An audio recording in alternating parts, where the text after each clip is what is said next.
आप देख रहे हैं न्यूज 18 बिहार झारखंड और मैं आपके साथ लक्ष्मी।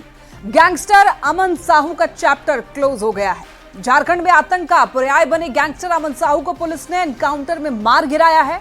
एटीएस और पुलिस की टीम छत्तीसगढ़ जेल से अमन साहू को रिमांड पर लेकर आ रही थी, लेकिन पुलिस इस बात से अनजान थी कि उसके गुर्गों ने रास्ते में अमन साहू को पुलिस की गिरफ्त से छुड़ाने की बड़ी साजिश रच रखी थी। चैनपुर के अंधारी डोडा इलाके में जैसे ही पुलिस अमन साहू को लेकर पहुंची, उसके गुर्गे ने सुबह 9:15 के आसपास पुलिस की गाड़ी पर बम से हमला कर दिया। इसके बाद गैंगस्टर ने पुलिस जवान की राइफल छीनकर तान दी और भागने की कोशिश की, लेकिन तभी पुलिस और एटीएस के जवानों ने बिना मौका गंवाए मोर्चा संभाला और जवाबी कार्रवाई में फायरिंग कर दी, जिसमें गोली लगने से अमन साहू मौके पर ही ढेर हो गया। और इस एनकाउंटर में एटीएस का एक जवान भी घायल हुआ है, जिसे अस्पताल में भर्ती कराया गया है। तस्वीरें आप टीवी स्क्रीन पर देख रहे हैं। तो आज गैंगस्टर अमन साहू का चैप्टर क्लोज हो चुका है। पुलिस ने मार गिराया है गैंगस्टर अमन साहू को। दरअसल रिमांड पर लाने के दौरान बता दें आपको, अमन साहू ने पुलिस पर फायरिंग करने की कोशिश की और जवाबी कार्रवाई में अमन साहू को ढेर कर दिया गया। तो एनकाउंटर में एक जवान भी घायल बताया जा रहा है, जिसे अस्पताल में भर्ती कराया गया है। इलाज फिलहाल चल रहा है।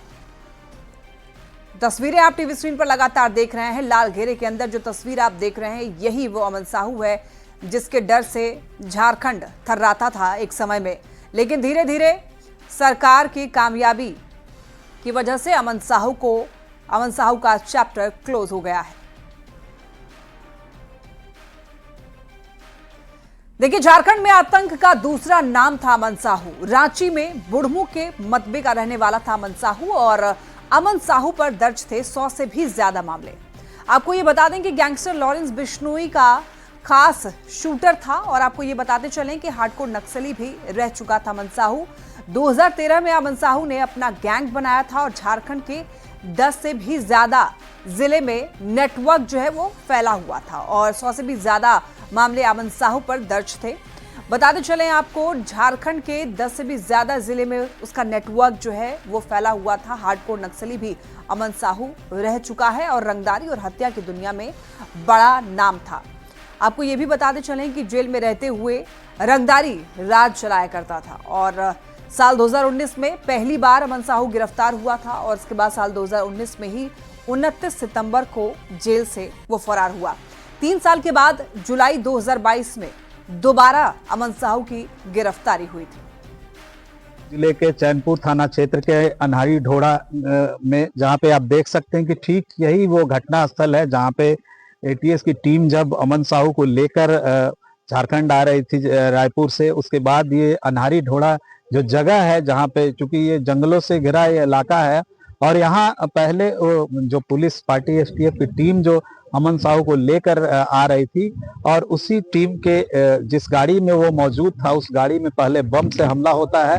ठीक तस्वीरों में देख सकते हैं कि वो गाड़ी यहाँ पे लेफ्ट साइड में वो गाड़ी लगी हुई है और यहाँ पे खुद एसपी पलामू, एसपी रेशमा रामेसन पहुंची हुई है और पूरी टीम पुलिस की यहाँ पहुंची हुई है और पूरी जो घटना है उसकी जानकारी ले रहे हैं। आपको बता दूं कि रायपुर से अमन साहू को एसटीएफ की टीम जो है 2-3 गाड़ियों में लेकर आ रही थी। ठीक, एक ये गाड़ी भी आप देख सकते हैं स्कॉर्पियो, इसमें एसटीएफ की टीम जो थी वो बैठी हुई थी। उसके अलावा जो जिस गाड़ी में वहां पे आप तस्वीरों में देख सकते हैं कि जो गाड़ी वहां पे लगी हुई, ठीक उसी गाड़ी में अमन साहू मौजूद था और उसमें बम से हमला होते ही वो एक जवान का इंसास राइफल छीनकर फायर करने की कोशिश कर रहा था। तभी जो है वो जवान के जांग में बुलेट लगी है और आपको बता दूं कि राकेश कुमार जो है वो ठीक उसी गाड़ी, पूरी टीम यहाँ पे पहुंची हुई है। एफएसएल की टीम जो है यहाँ पे पहुंचेगी, उसके बाद ही जो 100 वहाँ पे पड़ा हुआ है उसके बाद उसकी जांच होगी। पूरा जो प्रक्रिया है वो यहाँ पे किया जाएगा, उसके बाद 100 को यहाँ से उठाया जाएगा। और आपको बता दूं कि जो जवान इस वारदात में घायल है उसका एमएमसीएच में इलाज चल रहा है, वो पूरी तरह से खतरे से बाहर है। और ये पूरा जो मामला है और इस पे पुलिस मुख्यालय से भी निर्देश प्राप्त हो रहा है, जैसे जैसे उस हिसाब से यहाँ पे काम चल रहा है। आपको बता दूं कि इस अपराधी की तार जो है पलामू से भी जुड़ा हुआ है और कई वारदात को पलामू में भी अंजाम दिया गया है इस गिरोह के माध्यम से। तो कहीं ना कहीं यहाँ के खास करके पलामू पुलिस और झारखंड पुलिस की अगर हम बात करें, उनके लिए ये जो अमन साहू का जो चैप्टर है वो क्लोज होता नजर आ रहा। हालांकि उसके कई गुर्गे अभी भी बाहर है, वो भी सक्रिय हैं, पुलिस के लिए वो भी चुनौती बने हुए। नीलकमल, न्यूज़ 18 पलामू। तो गैंगस्टर अमन साहू जिसकी तूती बोलती थी झारखंड में, उसका चैप्टर क्लोज हो चुका है। अमन साहू को ढेर कर दिया गया है। और देखिए, लॉरेंस बिश्नोई गैंग से जुड़ा था अमन साहू। लॉरेंस बिश्नोई का करीबी था अमन साहू। और आपको बताते चलें कि लॉरेंस बिश्नोई गैंग का सक्रिय सदस्य था, यानी कि एक्टिव सदस्य था लॉरेंस बिश्नोई गैंग का। गैंगस्टर लॉरेंस आतंक का पर्याय बन चुका है और झारखंड में अमन साहू ने आतंक मचा रखा था। एनटीपीसी डीजीएम मर्डर केस में भी नाम आया था अमन साहू का। कई और भी बड़े कांड में अमन साहू शामिल था। कई बार अमन साहू का नाम शामिल हो चुका है। बता दें आपको कि पुलिस मुठभेड़ में पलामू में मारे गए गैंगस्टर अमन साहू का रामगढ़ के पतरातू से गहरा लगाव रहा है और गैंगस्टर अमन साहू ने यहीं से ही अपराध की दुनिया में कदम रखा था। और उसी गांव से ज्यादा जानकारी दे रहे हैं संवाददाता जावेद खान। गैंगस्टर अमन साहू को पलामू में पुलिस इनकाउंटर में मार गिराया गया है और इस वक्त मैं जहां खड़ा हूं रामगढ़ के पतरातू थाना क्षेत्र के बिरसा मार्केट में, जहां से अमन साहू की ज़िंदगी की शुरुआत हुई थी। पास के ही रांची जिले के बुणमू के मतवई गांव का निवासी था। अपने पिता के साथ वो पतरातू के बिरसा नगर में इसी मार्केट में यहाँ पहुँचा था और यहाँ पर उसने मोबाइल रिपेयरिंग की दुकान खोली थी। उसके पिता एक होटल भी यहाँ चलाते थे। वर्ष 2013 में उसने पहली बार एक आपराधिक घटना को अंजाम दिया था। पास में ही एक यहाँ पर सीमेंट फैक्ट्री है, वहाँ पर उसने गोलीबारी की थी। उस समय वो अंडर एज था। पुलिस ने तत्काल उसे गिरफ्तार करके बाल सुधार गृह में भेज दिया था। जेल से वापस आने के बाद वह फिर से अपने मोबाइल दुकान में लग गया, लेकिन इसी बीच उसका संपर्क सूरज नामक एक अपराधी से हुआ। उसके बाद धीरे धीरे उसके कदम जो है जुर्म की दुनिया में आगे बढ़ते चले गए। पहले श्रीवास्तव गिरोह, उसके बाद टीएसपीसी, जेजेएमपी से उसका लगातार संपर्क होता गया और वह जुर्म की दुनिया में लगातार अपनी धाक जमाता गया। इस बीच उसके संपर्क टीएसपीसी या जेजेएमपी से होने के बाद उसके पास हथियार और नए लड़के गैंग में शामिल होते गए। आपको बताना चाहेंगे कि हजारीबाग जिले के बड़का गांव थाना से कस्टडी से वर्ष 2019 में वो फरार हो गया था, जिसे बाद में झारखंड पुलिस ने बिहार के कटिहार से 2020 में गिरफ्तार किया था। बाद के दिनों में वह जेल से ही अपने गैंग को संचालित कर रहा था। अब पुलिस के लिए वह लगातार सिर दर्द बनता जा रहा था। अभी हाल में हजारीबाग में एनटीपीसी के डीजीएम की हत्या मामले में उसने अपनी संलिप्तता स्वीकार की थी और रांची में विपिन मिश्रा नामक एक रैक कोयला व्यापारी पर भी उसने गोलीबारी की थी। इसके बाद से पुलिस के लिए वह एक चुनौती बनता जा रहा था।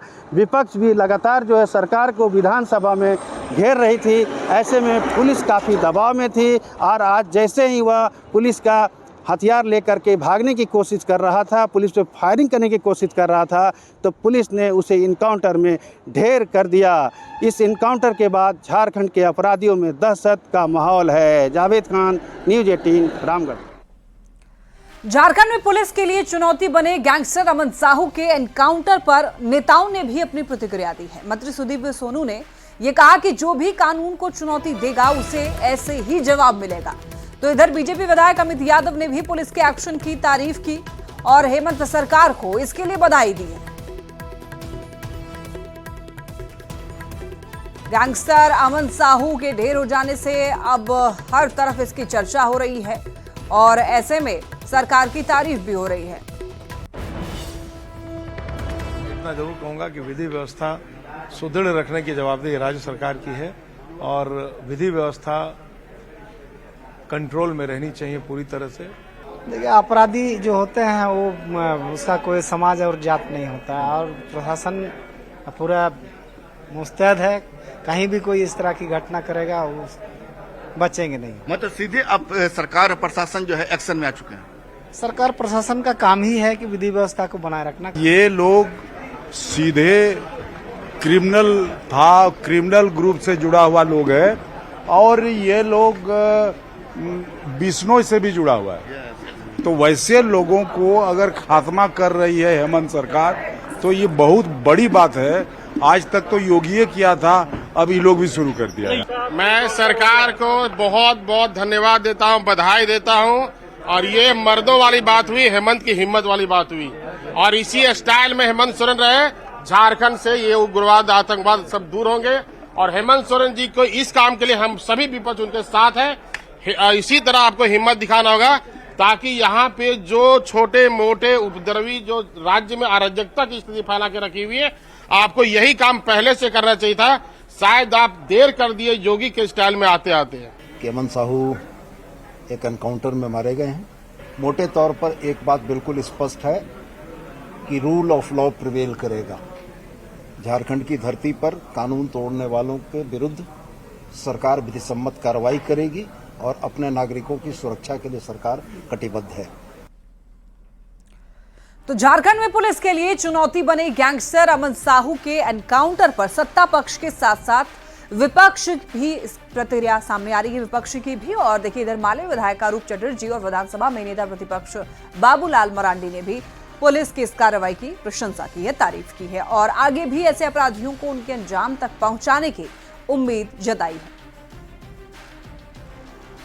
को पोस्ट के रखने से तो अच्छा है, जो चीज़ें घटनाक्रम में हुई वो अच्छी है। मतलब एक समाज में अच्छी मैसेज जाएगी। गैंगस्टर के बीच में जो है क्राइम करते हैं ऐसे लोगों के बीच में एक मैसेज तो जाएगा। सत्ता पक्ष भी तारीफ कर, विपक्ष भी तारीफ कर रहा है। नहीं देखिए, लगातार जो जेल से संचालित होते हैं रंगदारी का बात हम लोग धनबाद में काफ़ी भोगी है इसका।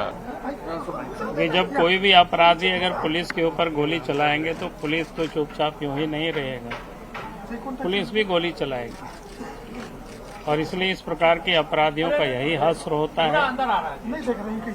और मैं कहूँगा कि और भी जो जानकारी, क्या डीजीपी ने खुद कहा है कि 3 लोगों की गैंग जेल से संचालित हो रहा है। तो एक तो इनकाउंटर में मारा गया और 2 लोगों की गैंग बचा हुआ है। रामगढ़ से एक बड़ी खबर है। देखिए अमन साहू के पिता का पक्ष सामने आया है। अमन साहू की हत्या की आशंका जताई है और पुलिस पर साजिश के तहत मारने का आरोप लगाया है। अब इस मामले में सीबीआई जांच की मांग की जा रही है अमन साहू के पिता के द्वारा। तो ये बड़ी खबर, अमन साहू के पिता का पक्ष अब सामने आ चुका है। अब उनके पिता का कहना है कि साजिशन हत्या कराई गई है, चूंकि आशंका जता रहे हैं कि पिता, और सीबीआई के तहत अब जांच की मांग की जा रही है। ये साजिश के तहत इसकी हत्या की गई है। ये आप क्या चाहते हैं? आप ये जो इसकी सीबीआई से जांच हो। हमें न्यायालय से, हम न्यायालय में अपील किए हुए हैं, सारी चीज हम दिए हैं, डॉक्यूमेंट सारी चीज। तो उसको 12 तारीख को एनआईए कोर्ट में हाजिर होना था, लाना था। झारखंड पुलिस ऑर्डर दिया नहीं दिया ये मुझे मालूम नहीं है। और 10 तारीख को वहाँ 7 बजे हैंड ओवर छत्तीसगढ़ प्रशासन उसको हैंड ओवर दिए हैं। और रास्ता है इधर से, आपका सीधा रास्ता है, पलामू ले जाने का क्या उचित है। अमन साहू के एनकाउंटर के बाद रांची से लगभग 40 किलोमीटर दूर अमन साहू के गांव ठाकुर गांव में न्यूज 18 की टीम पहुंची और अमन साहू के गांव के लोगों ने न्यूज 18 को यह बताया कि उन्होंने करीब 15 सालों से अमन साहू को नहीं देखा है। उन्होंने कहा कि अमन साहू को गांव से कोई मतलब नहीं रहता है। वो जब तक गांव में रहा तो उसका कोई किसी प्रकार का कोई झगड़ा का मामला नहीं था, लेकिन 15 साल से वो अपने गांव नहीं आया है। 15 साल से नहीं देखे हूँ। जब छोटा था उस टाइम देखे हैं, उसके बाद उसको देखवे नहीं किए हैं। इसका बापूजी लोग यहाँ रहते थे पतरातू में, वहीं पढ़ाई लिखाई किया, उधरे लोग रह रहे थे। उसके बाद उधरे से उसको तो जेल ले गए। तो छोटा ना आना जाना कर रहा था और कुछ नहीं है। नहीं, आपराधिक प्रवृत्ति का तो नहीं था छोटा में, और थोड़ा सा बड़ा होने के बाद तो गांव घर में रहा नहीं, इसलिए उसका तो क्या था चरित्र पूरा तरह से हम नहीं बता सकते हैं। लेकिन जब तक हम लोग का माहौल में रहा तब तक उस तरह का प्रवृत्ति आपराधिक नहीं था उसका। करीब 40 किलोमीटर की दूरी पर ये गांव है और ये अमन साहू का घर है, जो आपको पीछे नीला रंग का जो बिल्डिंग दिखाई दे रहा है। और अमन साहू का पुलिस इनकाउंटर में मुठभेड़ में मौत हुई है और सुबह में लगभग 9 बजे पुलिस उससे रिमांड पर लेकर पूछताछ के लिए छत्तीसगढ़ से ला रही थी और उसे 12 तारीख को पेश करना था, लेकिन पुलिस उसे 10 तारीख को ही छत्तीसगढ़ से रांची लाने के क्रम में उसे मुठभेड़ में मार गिराया। निश्चित तौर पर जो तस्वीर आपको दिखा रहा हूँ ये उनके गांव का है। आप देखें कि गांव में यहाँ पर कई तरह के समुदाय के लोग रहते हैं, मुस्लिम भी है, साहू भी है, और जिस तरह से इनकाउंटर हुआ है उनके पेरेंट्स ने कहा कि इसमें साजिश की बू आ रही है और इसकी जांच सीबीआई से होनी चाहिए। रांची से निरंजन। अब इसी मामले में चंपाई सोरेन ने बयान दिया है अमन साहू के एनकाउंटर को लेकर के। दरअसल इनका कहना है कि कोई बड़ा खुलासा होने वाला था और खुलासे को दबाने के लिए एनकाउंटर किया गया। पूछताछ में बड़ा खुलासा हो सकता है। चंपाई सोरेन ये कह रहे हैं एनकाउंटर की सीबीआई जांच हो, 1 महीने में बड़ा खुलासा करेंगे। चंपाई सोरेन के सवाल पर अब मिथिलेश ठाकुर ने जवाब दिया है। पुलिस ने आत्मरक्षा में एनकाउंटर किया, विपक्ष के पास कोई मुद्दा नहीं है। आज इसको इस बारे में पूछताछ के लिए कि उसको इनकाउंटर किया, तो आप तो उसको सारा सुरक्षित करके ला रहे हैं। आप सारा सुरक्षित के जिम्मेवार भी आप ही का है। और इनकाउंटर कहाँ से बात आ गई? तो इनकाउंटर क्या है? तो कोई राज सफेद पोत का खुलने वाली थी और इसीलिए इस तरह का भी हो सकता है। इसीलिए सीबीआई से इसका जांच करना हम मांग करते हैं। अभी हमारे साथ हमारे बॉडीगार्ड है और कोई उसका वो रिवॉल्वर छीनकर अगर भागने लगेगा तो पुलिस को का क्या कर्तव्य है, ये तो हमारे चंपाई दाबी जानते हैं। अभी जांच हो, सीबीआई जांच हो, एनआईए की जांच हो, जो भी जांच होता है हो। बहुत बड़े विपक्ष के पास कोई मुद्दा नहीं। खबर हजारीबाग से, जहां पर पूर्व मंत्री योगेंद्र साहू ने अमन साहू एनकाउंटर पर डीजीपी को बधाई दी। उन्होंने कहा डीजीपी एक्शन मोड में आ गए हैं। सिर्फ एक अपराधी के एनकाउंटर से कुछ नहीं होगा, बल्कि उसके पूरे गिरोह को जेल में कैद करना होगा। उन्होंने हजारीबाग जेल प्रशासन पर गंभीर आरोप लगाते हुए जेल से विकास तिवारी गिरोह संचालन की बात कही और डीजीपी से उस पर भी नकेल कसने की अपील की।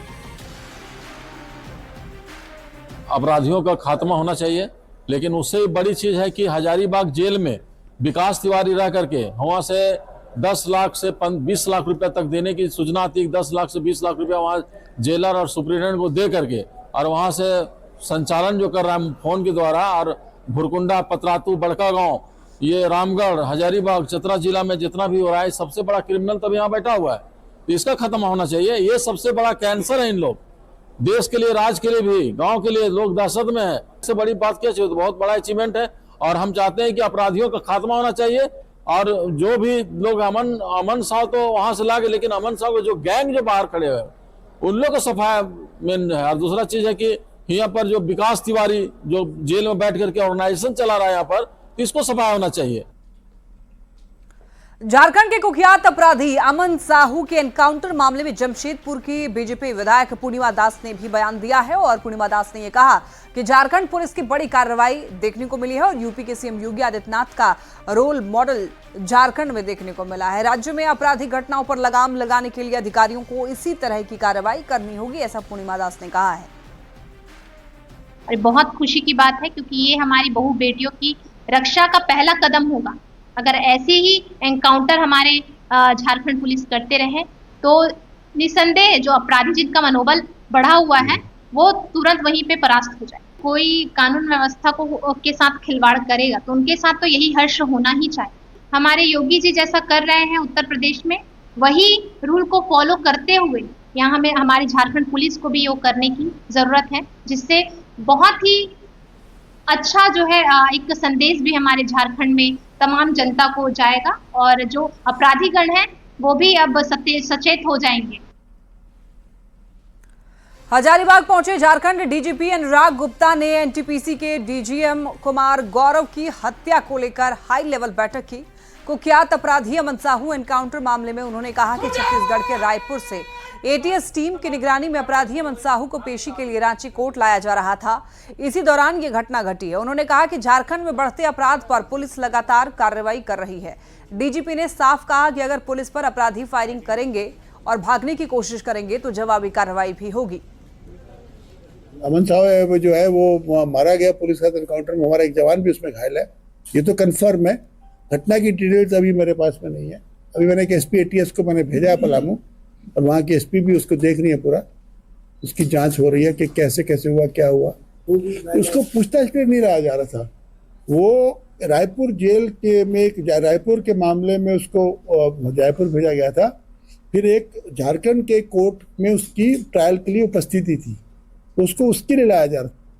झारखंड के डीजीपी अनुराग गुप्ता आज हजारीबाग पहुंचे और बता दें कि उन्होंने एक उच्च स्तरीय बैठक की है। इस बैठक में वरीय पुलिस पदाधिकारी की मौजूदगी देखी गई। इसके अलावे जो एनटीपीसी है उसके जो है अधिकारी मौजूद थे। दरअसल हजारीबाग उनका जो आना हुआ था, बताया जा रहा है कि बीते दिन जो एनटीपीसी के पदाधिकारी की जो हत्या हुई थी, यानी जो डीजीएम कुमार गौरव को जो है गोली मारकर हत्या कर दी गई थी, उसी की जाँच को लेकर यहाँ पर वो पहुंचे हुए थे। हालांकि उनसे जब हमने बात की तो उन्होंने कहा है कि जो हत्या हुई है इसको लेकर लगातार पुलिस छानबीन कर रही है। पुलिस के द्वारा जो है एक टीम का भी गठन किया गया है, जो हर एक पहलू पर जांच किया जा रहा है और जल्द ही जो अपराधी है वो पुलिस के गिरफ्त में होंगे। इसके अलावा उन्होंने जब उनसे बात की गई कि झारखंड के मोस्ट वांटेड जो कुख्यात अपराधी अमन साहू का जो इनकाउंटर किया गया है, तो उन्होंने कहा है कि इसको लेकर जो है हर एक तरह की जांच की जा रही है, पूछताछ की जा रही है। उन्होंने एक एटीएस के एसपी को जो है वो पलामू के लिए भेजा है और इस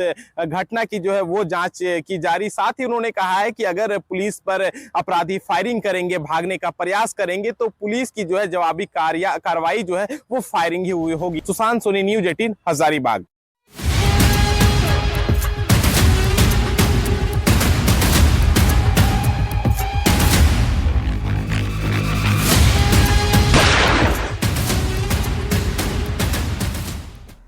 गढ़वा से बड़ी खबर, पटाखा दुकान में अगलगी का मामला सामने आया है। हादसे में 5 लोगों की मौत हुई थी। मामले में देखिए एसपी की बड़ी कार्रवाई।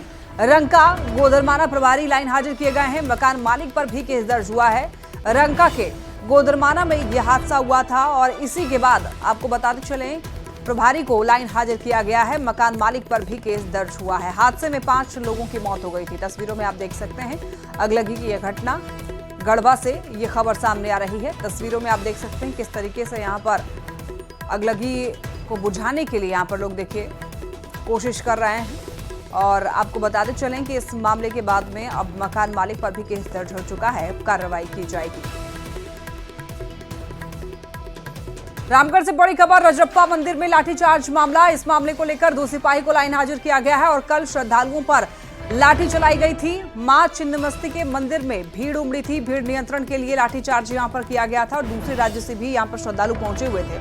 आपको ये बता दें कि सोमवार को एकादशी के मौके पर रजरप्पा के मां छिन्नमस्ती के मंदिर में श्रद्धालुओं की भारी भीड़ उमड़ी थी। बड़ी संख्या में झारखंड के अलावा बिहार, बंगाल से भी श्रद्धालु पहुंचे हुए थे। करीब 1.5 किलोमीटर तक लंबी कतार लग गई थी। मंदिर में भीड़ इतनी ज्यादा बढ़ गई थी कि गोला थाने से पुलिस को बुलानी पड़ गई और मंदिर परिसर में भीड़ नियंत्रण के दौरान जवानों ने श्रद्धालुओं पर लाठीचार्ज कर दिया था। अब जिससे लोगों में काफी ज्यादा अफरा तफरी का माहौल भी वहां पर बन गया था और पूजा से पहले पुलिस की लाठी खाने से श्रद्धालुओं की भावना भी आहत हुई थी, जिसके बाद पुलिस के आला अधिकारियों ने संज्ञान लिया और दोनों आरोपी जवान को लाइन हाजिर कर दिया गया।